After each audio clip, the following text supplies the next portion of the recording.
Mark Ottinger with Empowered to Connect.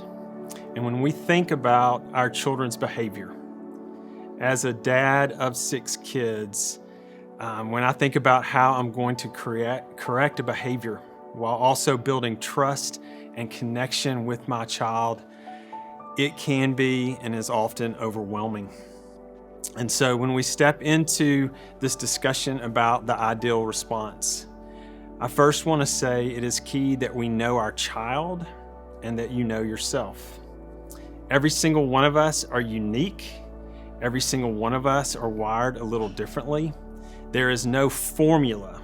There is no cut and paste. It is a framework. It is a framework on how to approach our child and approach our family. Dr. Purvis gave us this framework for responding to misbehavior. It's called the ideal response. And it's a response, not a reaction. So often as a parent, I would often find myself reacting to what my child was doing. And what we're asking you to do is begin to respond. And to respond to a child is to be thoughtful, to be intentional in how you engage them. And it is a gift that your child is inviting you into, is intentionality, the ability to be fully present with your child. And I've found often when I react that I will drive a behavior, that I will break connection. And so it can be a sigh, it can be a glare, it can be a grimace. But if I react, I can drive a behavior. And so one thing that I've found very helpful for me is what we call practice the pause. And that is simply before I respond to a child, that I will take a moment, that I will ground myself, that I will slow down, that I will center myself, that I will assess the situation, and that I can respond thoughtfully. Again, I want to be fully present with my child, and so I don't need to react. So the ideal response, the I, immediate, D, direct, E, efficient, A, action-based, and L is leveled at the behavior, not the child. Let's start with the I, immediate. We know from science that learning happens best when we respond in the moment. Simple. Within 3 seconds, we want to respond to a child, and that can be positive. Hey, thanks for picking that up. Great response. Or it can be needing to correct. Hey, let's not put the fork there, or our feet's supposed to go there. But again, we are responding quickly. Now let's go to D, direct. And with direct, I'm moving toward my child. I am in close proximity to my child. If possible, I'm going to seek eye contact. If my child is able to give me eye contact, I'm going to use gentle and non-threatening verbal and non-verbal communication. But again, I want to stress, you've got to know your child, and you've got to respect the distance that they need to regulate. So let me give you an example. Yesterday, 2 of my kiddos, my 2 9-year-olds, in the playroom playing a video game. And everything was going great. And I'm sitting down in the den on the couch, kind of the first time in the day that I've been able to sit down. And all the laughter quickly turned to a fight up in the playroom. So I got up, I walked from the couch up the stairs. I did not scream at them to stop. I wanted to get close in proximity to them. I walked up the stairs. The stairs for me was me practicing the pause. It was me getting ready to enter the playroom, to be fully present and engaged with my children. When I get up to the top of the stairs and I get into the playroom, I enter in 2 children, 2 9-year-olds that are very different. And in real life, I wish I could just have 1 kiddo at a time, but I've got 2 and I've got to assess the situation. I come in and I make eye contact with both of them. I get down on their level. I've got 1 kid who likes to flee. If there's conflict, he wants to get away. I keep him close. He stays with me. He holds my hand. He begins to rub my hand. He's kind of regulating himself. He stays close. I'm making eye contact with him. Hey, buddy, we're all right. I'm here with you. Again, I want my children to know They're not trying to figure this alone. I'm with them. My presence is with them. We're going to do this together. Now, my other kiddo is a sensory seeker. And if I would get within 3 feet of her, she would probably kick me. Not because she's mad at me, not because she's mean, not because of all those things. She's just a sensory seeker. She's dysregulated. I don't need to get within 3 feet, but I'm in the room. I'm making eye contact with her. I'm with her. I'm engaging with her. I'm looking at both of them. I've got one real close. I've got one about 6 feet away. But I also know with her how she regulates is that oftentimes she'll go play with these little figurines. Oftentimes she'll play with Legos. And so what do I do with her? I know that earlier in the day she had been playing with those in the loft in our house. And so I said, hey, sweetie, would you like just to walk right down there to the loft and play with those Legos? I'm not sending her away. She's not in trouble. I'm with her. We're making eye contact. But here's the beauty. I know she's going to stomp her feet about 40 feet down the house. That's going to help regulate her. She's going to plop down with those Legos and begin to build, which helps regulate her. And so I'm with her. I can see her. There's eye contact. She's just right there in the loft, but I'm with my son. Now, here's what I know about my son. It takes me a couple of minutes. He and I are talking. He also likes to draw. That's where he begins to express his feelings.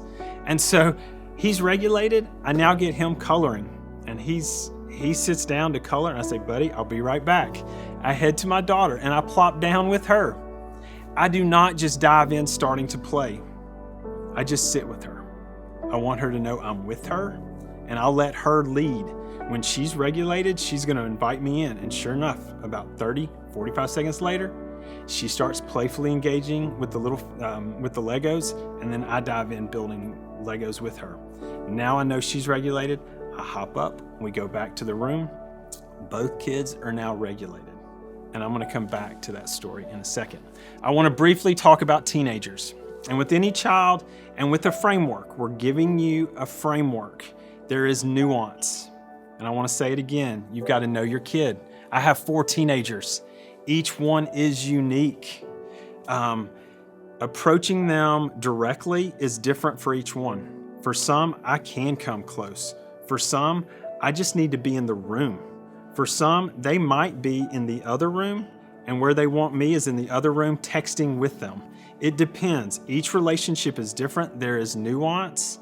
And immediate, I'm just going to say some of my kids, I can be immediate. Some immediate is not within 3 seconds, 5 seconds. It's as soon as we can. But we're going to get there when we can, but you got to know your kid and you've got to know yourself. I want to go to E, efficient. This was the game changer for my family. This was the game changer for my wife and I. There was a paradigm shift. For the first time for us, it was, you mean there's a level of intervention, there's a level of response for the behavior of my child. Dr. Purvis has, we've heard her say it, why go after an ant with an elephant gun?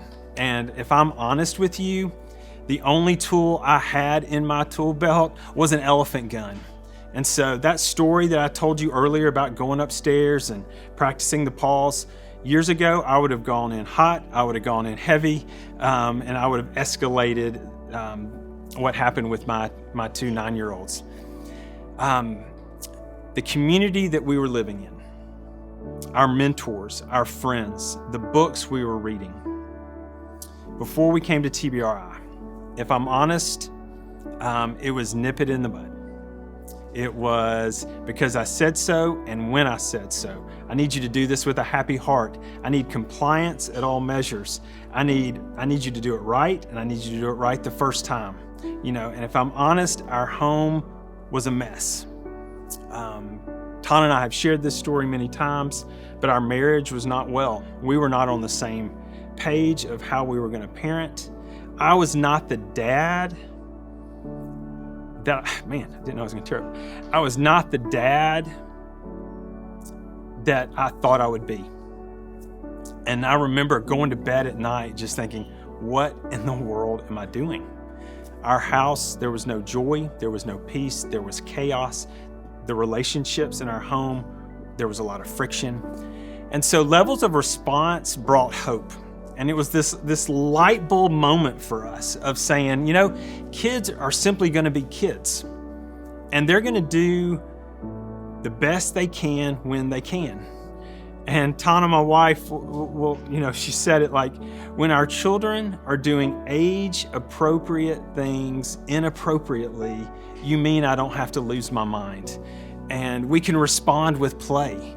It was like being efficient gave us permission to meet our child where they were and to teach them instead of always giving consequences.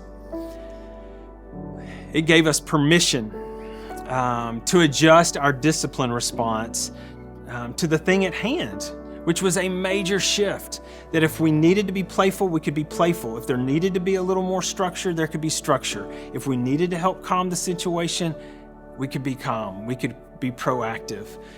We could see behavior for what it is. And oftentimes, I think as parents, we assign motive, we assign intent to our children's behaviors, which I don't think they are.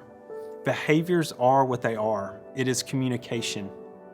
It might be a lack of skills. It might be a lack of vocabulary for your child. It may be that they are just overwhelmed with this sensory experience. It could be that they struggle handling stressful situations. The reality is there is always a need behind the behavior, and we need to see behaviors for what they are. I've told you how I would have responded. I probably would have screamed, old me would have screamed up the couch, told the kids to stop fighting in the playroom. I would have stormed up the stairs, but I didn't. And I've gotten them regulated. And so how that story ended is with the A, action-based. We are trying to teach our kids. I did not want to just leave my kids with this experience of, hey, they fought, they got mad, they had this disruption, they regulated themselves, and now we're good. In and of itself, that's great. But we could go a step further, and that's action-based, to actually redo the situation and allow my children to actually rewire their brain and learn how they could handle that situation in a positive way next time. So I literally took my 2 9-year-olds and we sat back down to the video game. And we did level 1, and when we got through level 1, and we don't have the game plan, but we were make-believe. We got through level 1, we high-fived each other. We got through level 2, level 3, we high-fived each other. And then we got to level 4, and this is where the friction happened last time. And now we replayed it, and how when my son wanted to go left and my daughter wanted to go right and they started fighting, how could they handle it? And we reenacted, and this time, instead of fighting, we had a positive outcome. We got to level 5. Teamwork makes the dream work. We did it, right? And so, again, what I have done is there is motor memory, right? Their brains, their bodies are now experiencing that positive outcome, which is then going to lead to the L. Level our response at the behavior and not the child. And I cannot stress this enough. So many of our children have a deep shame core. Our children are going to internalize what they think we believe about them. And so our nonverbal communication, the words we share, are shaping the story that they are telling about themselves in their head. Dr. Purvis says the 3 C's. When we are done with an interaction with our child, we should be more connected. We should be more content. We have been successful. Both you and your child should be more content. And then there should be correction, that the behavior has been corrected. The ideal response.